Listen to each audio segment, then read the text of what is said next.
за ее пределами. Подводя итоги этой недели, мы расскажем о самых заметных новостях. В эфире программа «Якутия. День за днем». В студии Петр Васильев. Здравствуйте. Коротко о темах выпуска. Весной в аэропорту Якутска начнется очередной этап реконструкции ВПП. Расскажем, с какими последствиями столкнутся пассажиры. В Якутии стартовал традиционный ежегодный отчет правительства региона. Наши корреспонденты узнали, с какими вопросами обращаются жители. Мы продолжаем следить за ситуацией с семьей Сметаниных, которая оказалась замурована в собственном доме. Проблемой заинтересовались следователи. С потеплением на улице городов вернулись собаки, а жителей сел и деревень донимают волки. Причины выясняли наши корреспонденты. Наступает сезон планирования летних отпусков. Наши корреспонденты собрали топ самых нетривиальных мест для летнего отдыха. В России приостановили прием заявлений на выпуск загранпаспортов нового образца со сроком действия 10 лет. В Госзнаке сообщили, что это связано с высоким спросом на микросхемы и необходимостью перенастроить оборудование. Производство могут восстановить в течение месяца, а выдачу также приостановили и в Якутии. Как отметили в МФЦ, приостановка приема документов на получение заграничного паспорта нового поколения связана с техническими причинами. По всем вопросам, связанным с задержкой в оформлении необходимых документов нового поколения, следует обратиться в подразделение по вопросам миграции по месту подачи заявления. Даже в том случае, если заявление было подано через МФЦ. Авиакомпания «Якутия» с апреля планирует возобновить рейсы из Якутска в Харбин. Об этом заявил гендиректор перевозчика Андрей Винокуров. По его словам, предварительно полеты будут выполняться по вторникам и четвергам. Напомню, до введения коронавирусных ограничений рейсы по маршруту Якутск-Харбин были регулярными. Все якутяне, очень многие якутяне с нетерпением ждут возобновления международных рейсов. Очень любили летать в Китай. Вот можете ли вы как-то обрадовать? Обрадовать действительно можем. Ну, как вы знаете, Китай постепенно открывается. Сначала они открыли по так называемым деловым визам, да, и, если я не ошибаюсь, 8 февраля открывают по спискам для туристических групп. Вот, и поэтому авиакомпания «Якутия» тоже сейчас проводит подготовку к открытию международного рейса. Вот. Возобновляем все наши договорные отношения с Китайской Народной Республикой, с авиационными властями Китайской Народной Республики. И, ну, если быть кратким, то с апреля мы начнем выполнять по маршруту Якутск-Харбин. Предварительно это у нас частота будет вторник-четверг. Весной этого года в аэропорту Якутска стартует очередной этап реконструкции взлетно-посадочной полосы, в рамках которой введут ограничения по длине полотна, а также по приему-выпуску отдельных типов воздушных судов. А это значит, что пассажиры вполне вероятно столкнутся с рядом ограничений. О том, как будем летать этим летом, мы поговорили с министром транспорта региона Владимиром Сивцевым. С 10 мая у нас начнется в аэропорту Якутска ремонт взлетно-посадочной полосы, еще один этап. Что это будет в первую очередь и для самого аэропорта, и для пассажиров в первую очередь? Ну, значит, реконструкция взлетно-посадочной полосы аэропорта города Якутска вот, реализуется уже не первый год. В текущем году планируется третий завершающий этап. В рамках этого этапа будет реконструирована оставшаяся часть. Но сегодня говорить там 10 мая это наши, так скажем, предварительные сроки. Сегодня идет подготовка.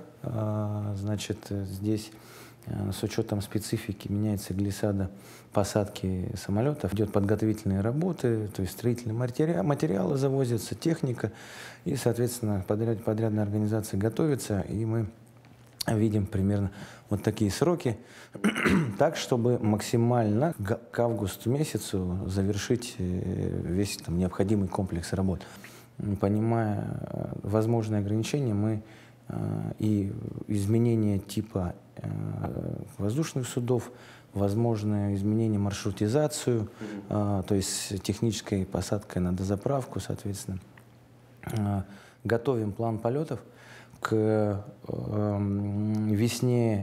весенне-летнему расписанию авиакомпаний. Соответственно, мы эту работу должны завершить. Это будет ориентировочно там, конец марта. До конца марта мы сегодня прорабатываем план полетов для того, чтобы максимально обеспечить тот пассажиропоток, который имеется. Ждать ли в целом ограничения по продаже билетов?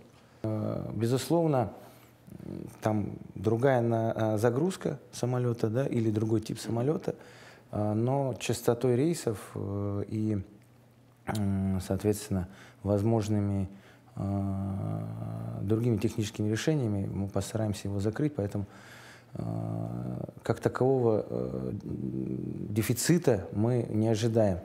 Вместе с тем, действительно, какие-то действительно неудобства в виде технической посадки, это действительно будет. Авиакомпании, безусловно, будут нести определенные дополнительные нагрузки, это другая экономика, когда у нас на воздушном судне там, малого класса или с неполной загрузкой.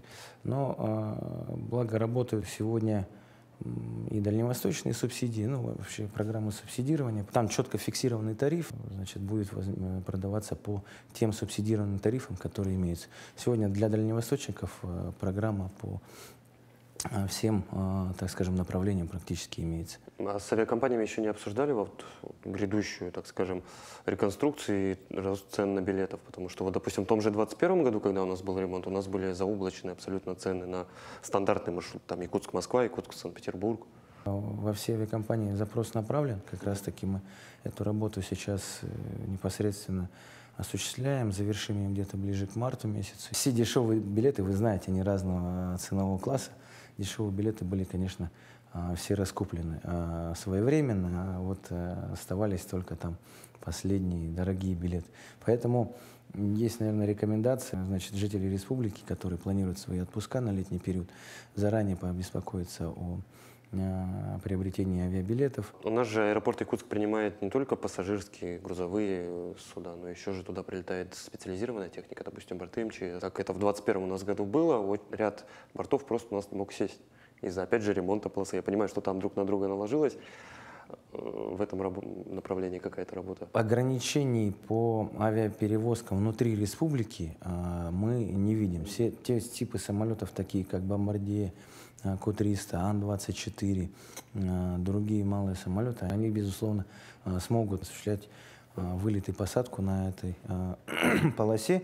И вот разбивка по месяцам на 1600 в начале и на 1800 вторым этапом исходила из того, что у нас в пожароопасный период обеспечить, например, посадку того же Б-200, который применяется на пожарах. В июне месяце этот этап нужно будет завершить. Безусловно, здесь очень большая ответственность на подрядчики, на заказчики в лице Федерального казенного учреждения Ространсмодернизации, ну и, безусловно, ответственность и на Росавиации. Тут нужно, как говорится, подойти максимально, так скажем, подготовленно.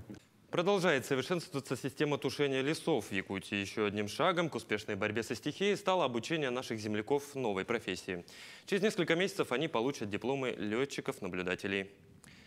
Это крайне редкие специалисты по всей стране, их всего лишь 350, и при тушении лесов они просто необходимы. Занятия проходят в подмосковном учебном центре авиалесоохраны. В тонкости профессии вникал Максим Кардозу. Я наблюдаю, я вижу пожар, его действия. Отход магнитный курс 109, высота 300, скорость 200. Доклад диспетчера. Это практическое занятие по навигации при работе по обнаружению лесного пожара. Кабина вертолета Ми-8. Симулятор воссоздает полет. Курсант должен определить место пожара, передать точные координаты диспетчеру, подобрать подходящую площадку для парашютистов лесного спецназа. Помимо этого, они еще и отрабатывают варианты слива воды на кромку лесного пожара. Здесь обязательно должен летчик-наблюдатель рассчитать кинетическую энергию выливаемой, сливаемой воды, которая, как вы представляете, примерно вертолет летит на скорости 120-150 км в час. То есть ты должен рассчитать точное попадание воды до кромки пожара. Летчик-наблюдатель – редкая профессия. Таких специалистов по стране всего около 350. Кандидаты обязательно должны все знать о лесе, то есть иметь лесное образование, быть физически подготовленными и уметь работать в режиме многозадачности. Этот человек уникальный. Он, с одной стороны, является членом летного экипажа, он знает, как вести себя в воздухе. Он высаживает группы десантников пожарных. Человек, который знает технику и тактику пожаров, он должен прогнозировать ситуацию развития пожара, потому что здесь речь идет и о безопасности людей. Цепляем страховку и медленно спускается. Так, наблюдаем, контролируем спуск. Еще в прошлом сентябре 9 якутян из разных районов республики приехали в подмосковный Пушкино. Здесь и находится единственный в стране авиационный учебный центр авиалесоохраны. После 8 месяцев занятий и тренировок они получат заветную квалификацию летчика-наблюдателя. Сложнее всего далась мне навигация, так как с геометрией у меня было вообще не очень в школе. Научили всему. Воздушная навигация – это, получается, самолетовождение, определение ветра в полете, скорости ветра, в общем, следовать по маршруту. Позади теория. Впереди несколько месяцев практических занятий на аэродроме. Также и прыжки с парашютом. А затем новые специалисты вернутся в Якутию и разъедутся по разным районам республики, чтобы тушить пожары. Максим Кардозу, Виктор Олесов, Московская область. В этом году авиационная отрасль отмечает свой вековой юбилей. Ровно 100 лет назад, 9 февраля 2023 года, Совет труда и обороны РСФСР принял постановление о создании Совета по гражданской авиации при Главном управлении рабоче-крестьянского Красного воздушного флота. Этот день теперь принято считать официальной датой рождения гражданской авиации страны. В июле того же года была открыта первая в России регулярная воздушная линия Москва-Нижний Новгород. Продолжим подводить итоги минувшей недели после небольшой рекламы. Оставайтесь с нами.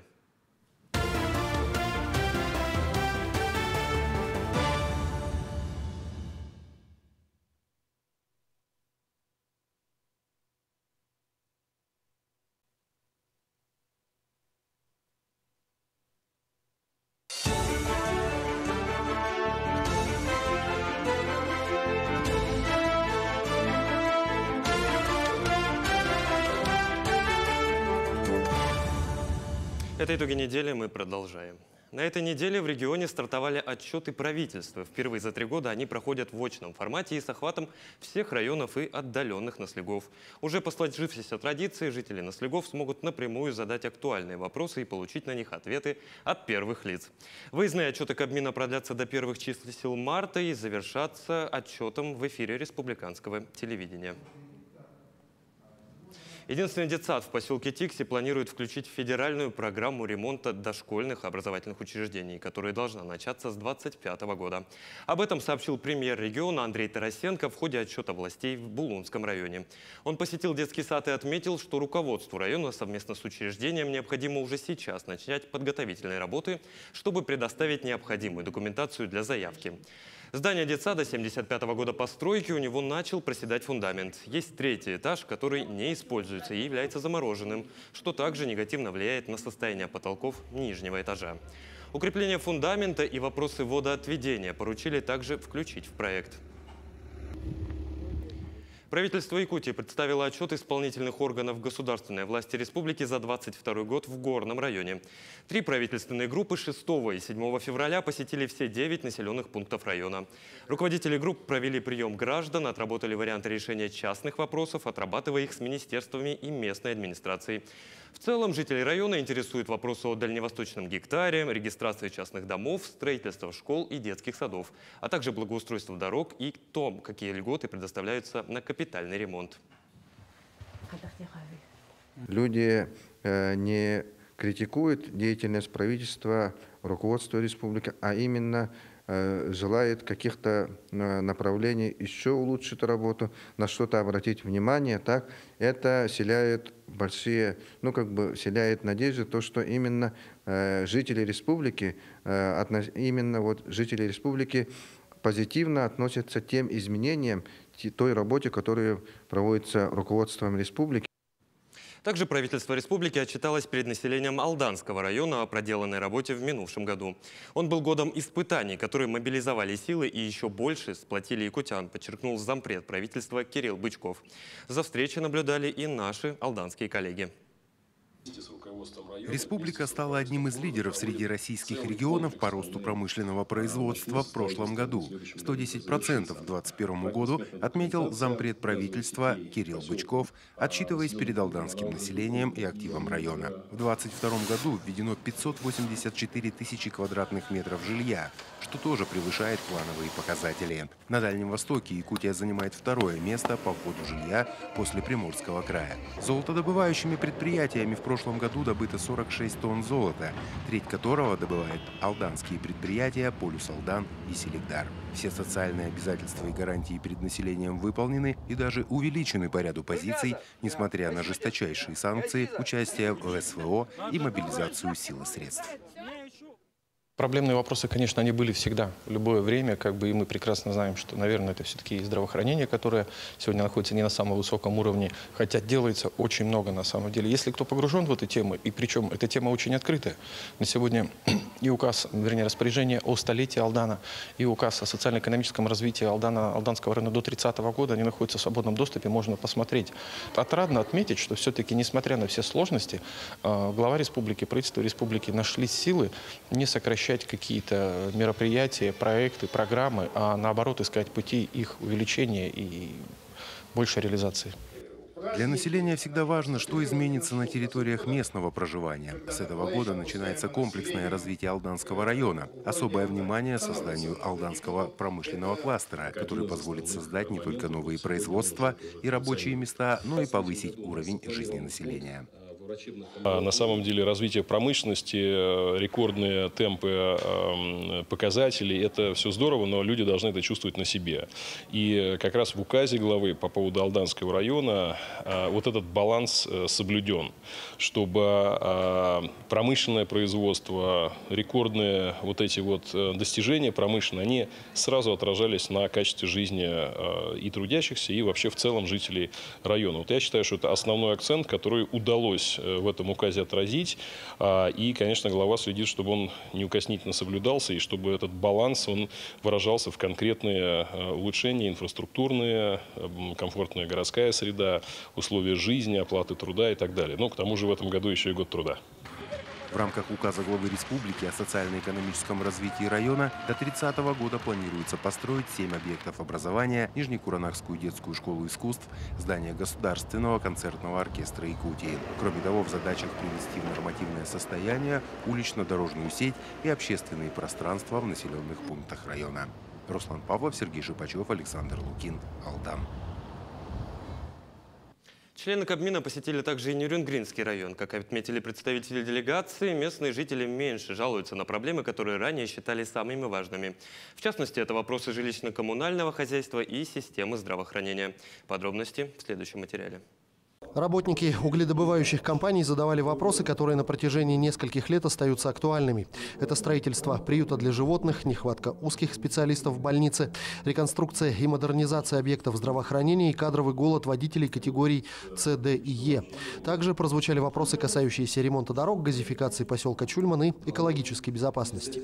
Важно, что если взять динамики, 5 лет назад, 2 года назад, когда поднимались, многие вопросы сошли на нет, скажем так, да, может быть, приобрели новую динамику. Это очень хорошо. То есть важно, чтобы все видели, что проблематика действительно решается.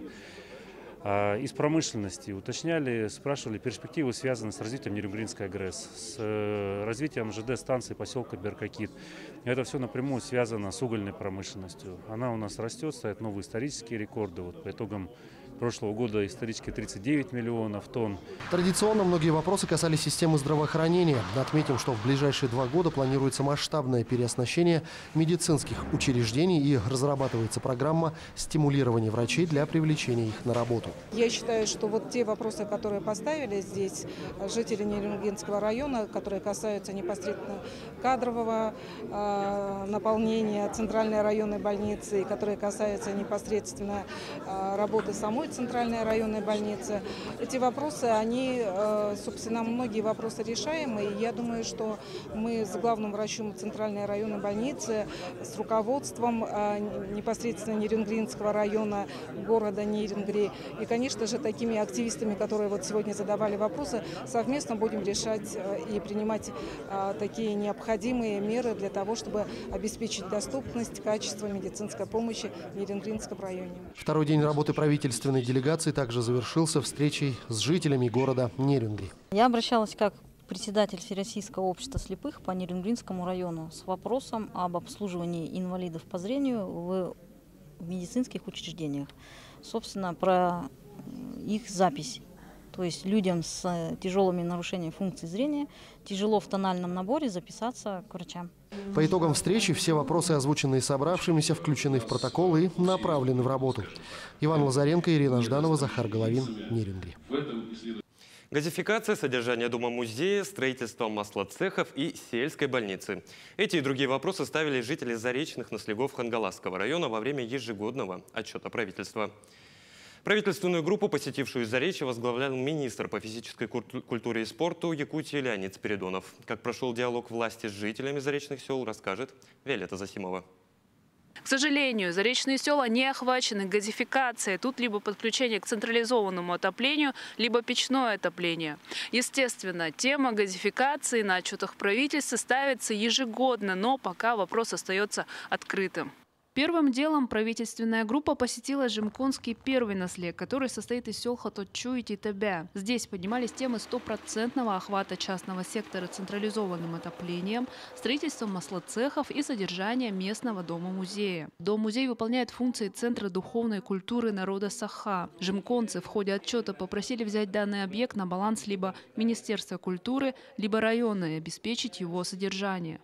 Но если есть у нас районный музей краеведческий, да, то он может стать филиалом данного музея, если муниципальный наслег и муниципальный район соглашение подпишут. Да. Вопрос решиться может на районном уровне. Глава муниципального образования может решить, если есть собственные средства. Далее отчет проходил в Жемконском втором наслеге. Здесь ставили вопросы, связанные со спецоперацией, сельским хозяйством, говорили о плохом качестве мобильной связи на летниках, о строительстве открытой детско-спортивной площадки и о финансировании внутреннего дизайна школы. Во второй Жемконской средней школе в 2022 году провели капитальный ремонт, но средств не хватило на дизайнерскую отделку коридоров, столовой, актового зала и так далее. В связи с юбилеем у нас нынче 125 лет нашей школы. Школа одна из старейших в нашем Улусе.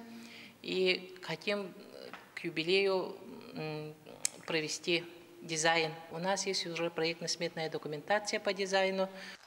Завершающая встреча с населением Заречья прошла в селе Кочекадзе. Первым делом местные интересовались, когда же начнется реализация пилотного проекта автономной газификации села. Напомним, речь об этом идет уже пару лет. Планируется перевести местную котельную, работающую на нефти, на сжиженный природный газ. Это экономически выгодное топливо и плюс экологически чистое. Для старта нужно отстроить специальную инфраструктуру для хранения и регазификации топлива.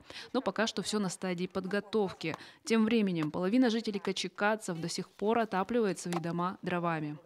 Я печку топлю до 40 с лишним лет.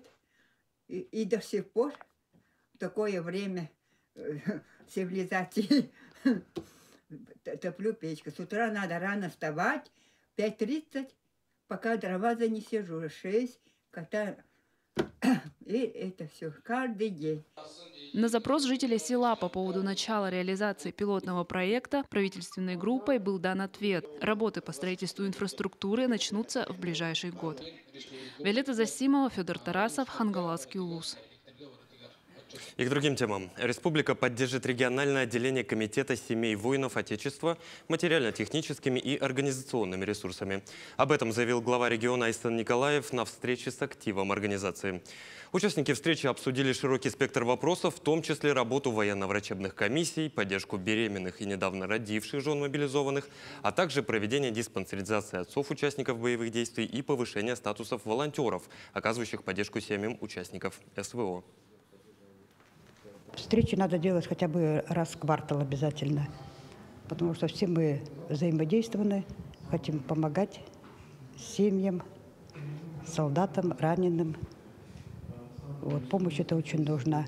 У меня вот 2 сына, они получают их жены, но в Магане пообещали поставить септик. У меня дом неблагоустроенный, как говорится, ведерно-выносная система, да. Ну это, будем ждать лета. Продолжим подводить итоги минувшей недели после небольшой рекламы. Оставайтесь с нами.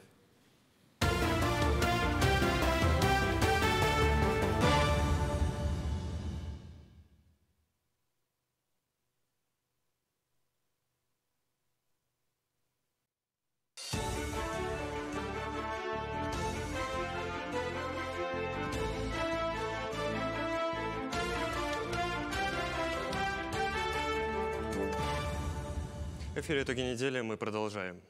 Замурованной в своем участке многодетной семье с ребенком-инвалидом до сих пор приходится выходить из двора через забор соседа. Напомню, мы ранее рассказывали про Сметаниных, которые заперты в своем клочке земли посреди 8 участков. В любой экстренной ситуации к дому ни пожарная машина, ни скорая помощь подъехать не сможет. С какими еще трудностями столкнулись Сметанинами, расскажет Светлана Амосова. Сегодня сосед сказал, что последний раз открывает ворота. В следующий раз все, уже не открою ворота, сказал. Прошло уже 2 недели с момента заказа воды. Сейчас у семьи осталось запаса всего на несколько дней. В следующий раз сосед грозится штрафом в 500 тысяч рублей. В доме установлена емкость на 2 куба. Этой воды хватает максимум на 3 недели и только при условии, если редко ею пользоваться. Но с 3 детьми нужно постоянно стираться, готовить, убираться и мыть детей. А другие соседи запрещают даже проводить через их участки шланг и не отзываются на их ситуацию.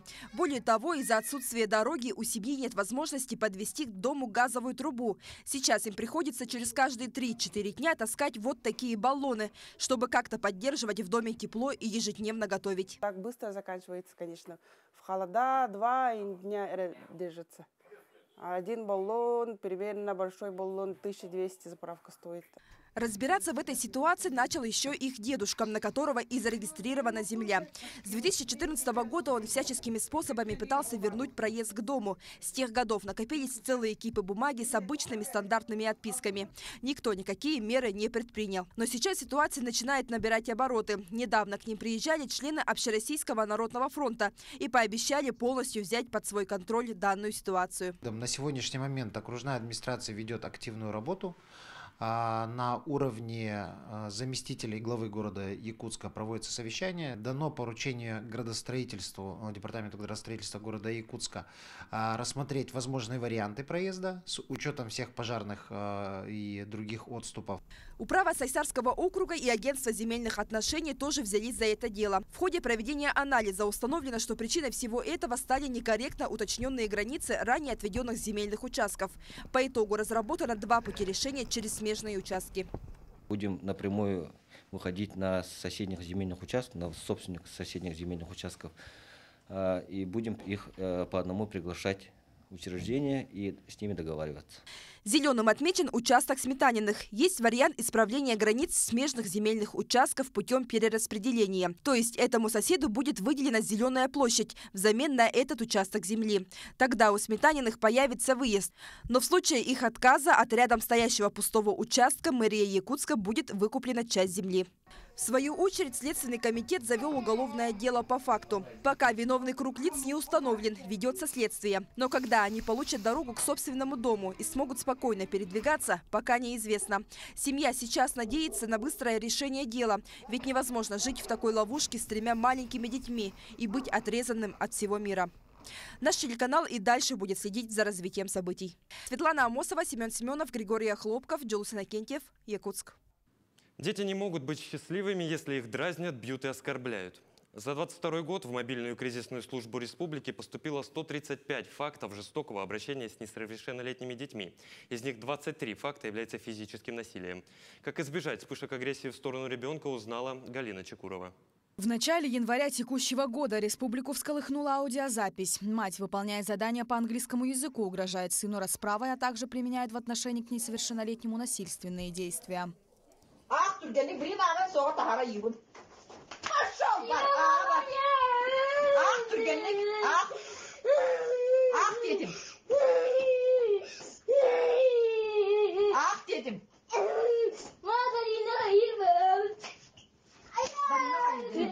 Прокуратура Мегино-Кангаласского района организовала проверку по факту распространения данной аудиозаписи. Как оказалось, семья из села Хаптагай.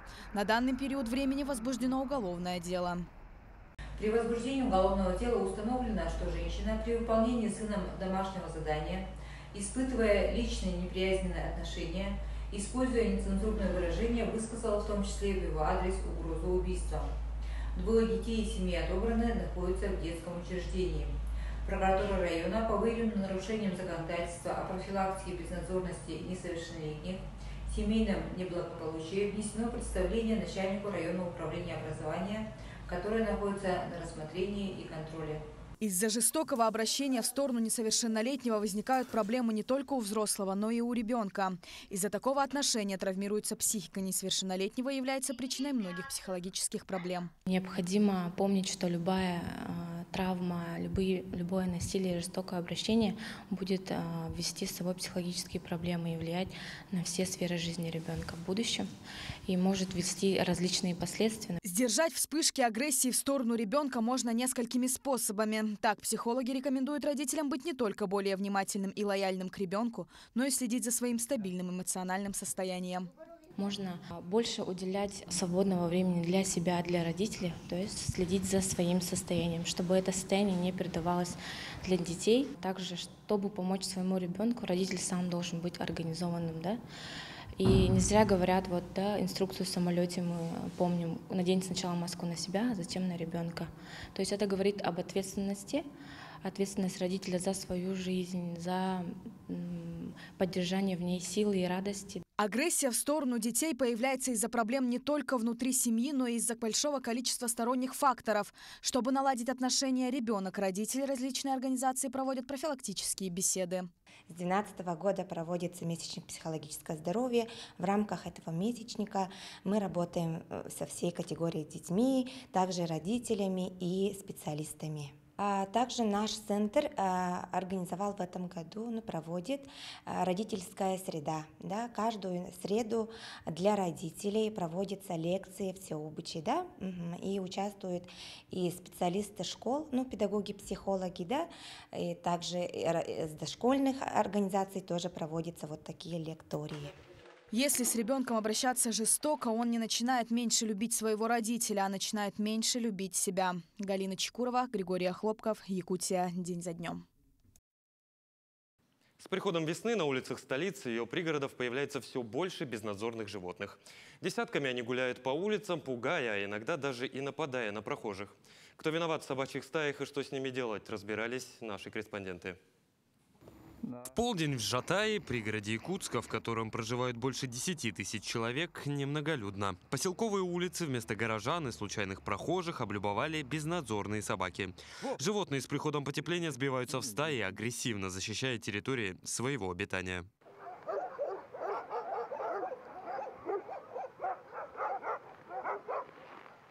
Местные жители жалуются на то, что безнадзорные животные напрямую угрожают их безопасности. Так, например, на минувшей неделе собака атаковала жительницу Жатая с 2-летним малышом на руках. От фатального исхода спас мимо проходящий мужчина. Как сообщили в администрации поселка, работа по отлову безнадзорных животных ведется регулярно и системно. Однако увеличению числа собак на улице Жатая способствуют дачники и жители частного сектора. Это острый вопрос, по отлову бродячих собак. У нас в прошлом году, если я сейчас не ошибаюсь, было 284. Это в общем. И собак, и кошек. Мы делаем рейды совместно с департаментом ветеринарии, нашей административной комиссией, участковым полицией, а также в частные сектора, где собаки не на цепи, где могут вырваться, побегать по улице и обратно вернуться. К таким, ездим, разговариваем, профилактические беседы проводим. С этим согласны и местные жители, которые возлагают ответственность за безнадзорных животных на владельцев дач и тех, кто допускает свободный выгул своих питомцев. Ведь это же зависит от того, что в летний период эти собаки живут на даче. Летом-то их нету. А зимой они хозяевам не нужны. Они, по-видимому, запустят, накормят, и опять собака всю эту зиму на улице. В основном, я думаю, из дачи. Потому что это до осени их содержат, потом отпускают и все. Всех отловленных в пригороде животных везут в столичный пункт передержки собак, где они проходят необходимые процедуры. Всего там содержится 1277 особей, причем 314 из них отловили с начала года.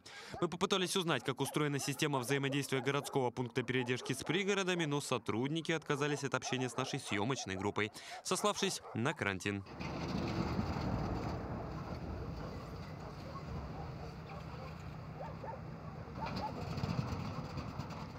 Напомним, в декабре прошлого года у нескольких животных в ППЖ взяли пробы на наличие бруцеллеза. Сегодня эти собаки находятся на специально отведенной карантинной зоне. Остальные обитатели пункта содержатся в нормальных условиях и получают ежедневное двухразовое питание. Ну а специалисты в очередной раз подчеркивают, что рост числа собак на улицах – это в первую очередь ответственность нерадивых хозяев. Петр Васильев, Семен Семенов, Якутск. В Галасском районе кадровые охотники села Булгунехтах добыли 12 волков. За каждую шкуру они получат по 50 тысяч рублей из средств местного бюджета. Данная мера предусмотрена в целях урегулирования количества серых хищников и недопущения нападения их на скот и лошадей. Подробности в сюжете Виолетты Засимовой. Степан Михайлов из села Булгунехтах держит свое поголовье коров и лошадей. Свой небольшой табун, состоящий из 10 кобылиц и одного жеребца, он иногда выгоняет в сторону реки на острова на дополнительный прикорм. Но этой зимой стало опасно так делать. В округе начали рыскать волки.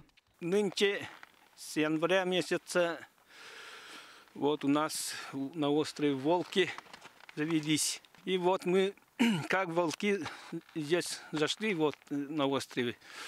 И частный сектор, и вот каннибазы, где это крестьянское хозяйство есть, там лошадей много. Вот мы обратились к администрации нашего села, надо поддержать вот охотников наших. Инициативу рассмотрели и сотрудники администрации, и наследный совет, и решили учредить выплату в размере 50 тысяч рублей за одного добытого волка. Но при нескольких условиях. На нее могут претендовать только местные охотники с лицензией. Серого хищника нужно добыть лишь на территории наслега. При этом все зафиксировать на камеру. Вот это самые первые, которые первые добыли это. Узнав о выплате, за дело взялись 3 кадровых охотника из числа местных жителей. Это Геннадий Иванов, Анатолий Самсонов и Семен Сафронов. Вместе они начали выезжать на буранах в сторону островов и ставить капканы. На данный момент ими добыто 12 волков, в основном самки. По словам охотников, им удалось истребить большую часть хищников, замеченных неподалеку. Сколько примерно осталось в округе? Круга 4, наверное, сейчас. Ага. И вы намерены их тоже? А мы все надеемся. Это все время есть до конца. Сейчас вот у них гон начинается. Вот 20 уже начинают, с февраля и марте. Вот там они навчиваться должны, это бегать будут, искать друг друга. Вот. Срок добычи до апреля этого года, после уже отчетный период. Выплату они будут получать сразу вот. Все документы, соответствующие документы предоставят, счет, фотофакты, вот, и в течение 10 рабочих дней уже выплата поступает. Учреждение выплат за добычу волков в Булгунехтахе – мера своевременная, в том плане, что лучше перебдеть, чем недобдеть. Когда есть реальная угроза для скота и лошадей, а для сельского человека, как известно, лошади и коровы – это источник пропитания, подобные превентивные меры необходимы. Виолетта Засимова, Федор Тарасов, Якутия. День за днем. Продолжим подводить итоги минувшей недели после небольшой рекламы. Оставайтесь с нами.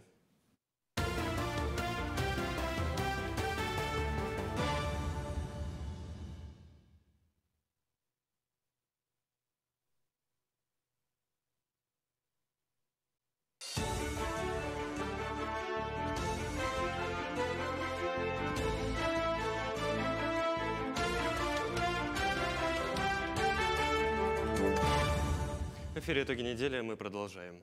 Каждый выпуск проекта «Танцуй» радует и захватывает зрителей и болельщиков. На сегодняшний день в эфир уже вышло 3 выпуска. До финала осталось столько же.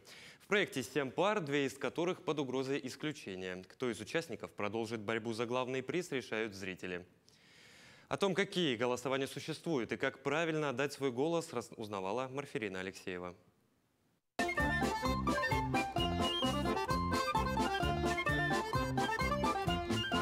Каждое воскресенье с 18 до 20 часов телеканал «Якутия-24» приковывает зрителей с разных регионов страны. Танцевальные пары удивляют своими новыми, приобретенными навыками. Участники уже показали номера в бальном и народном стиле.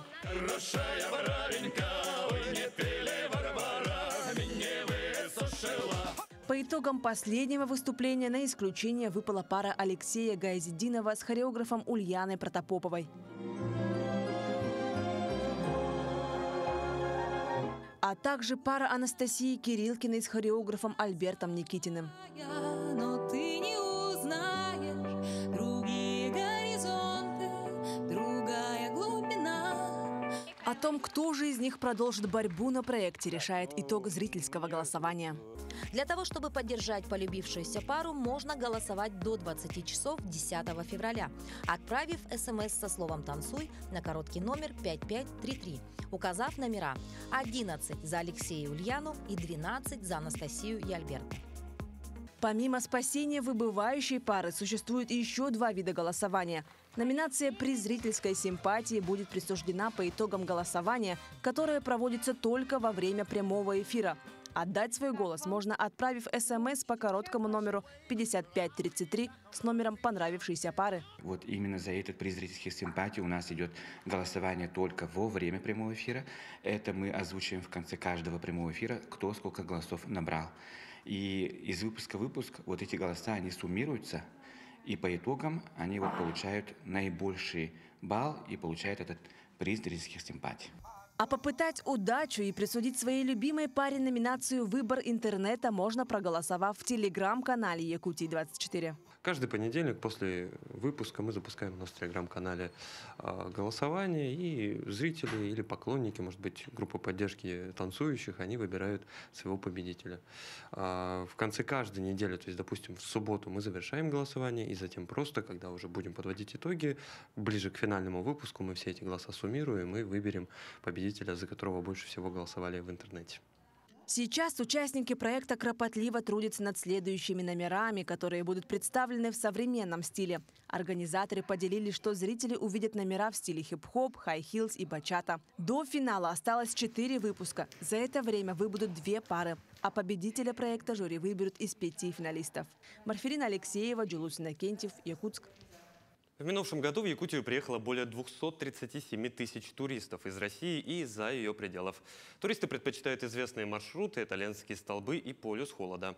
Опытные же путешественники рекомендуют ехать в Арктику и развивать арктический туризм.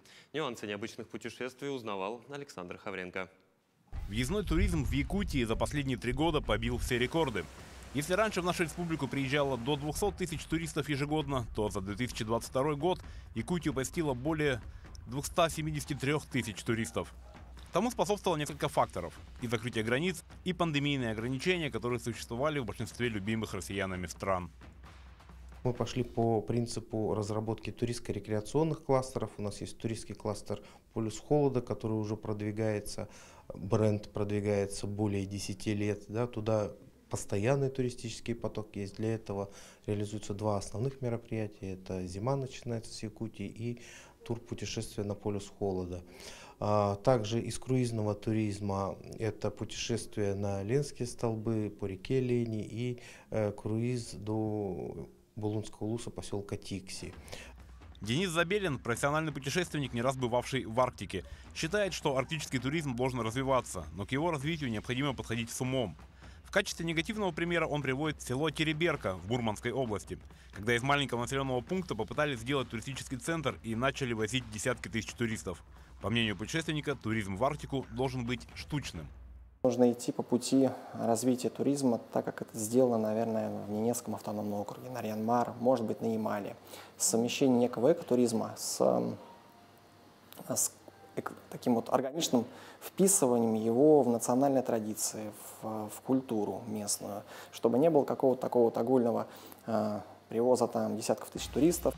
На сегодняшний момент в арктических районах работают 8 туристических операторов, которые представляют 27 маршрутов, основные из которых это круизный туризм, экотуризм, связанный с мамонтовой фауной, и охотничьо-рыболовный туризм. Путешественник Богдан Булычев уже не в первый раз совершает экстремальные экспедиции по Якутии. В этом году он поехал на полюс холода на стареньком москвиче. Но не холод и не экстрим привлекают в Якутию путешественников в первую очередь.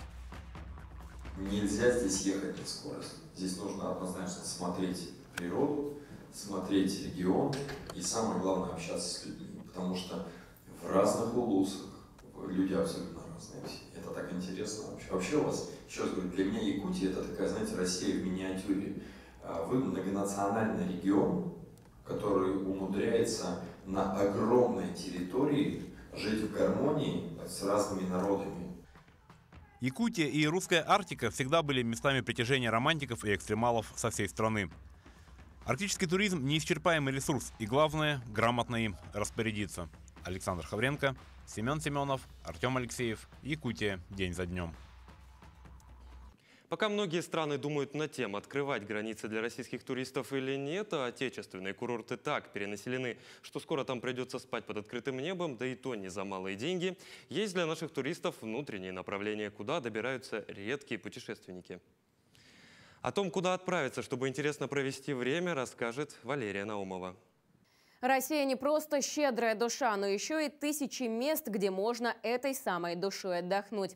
Долина гейзеров, Ленские столбы, Байкал, Казанский Кремль известны практически каждому. Но есть в нашей стране сотни природных и архитектурных красот, которые не так часто попадают в туристические рейтинги, хотя заслуживают не меньшего внимания. Отдохнуть не хуже, чем в Сочи, и определенно дешевле.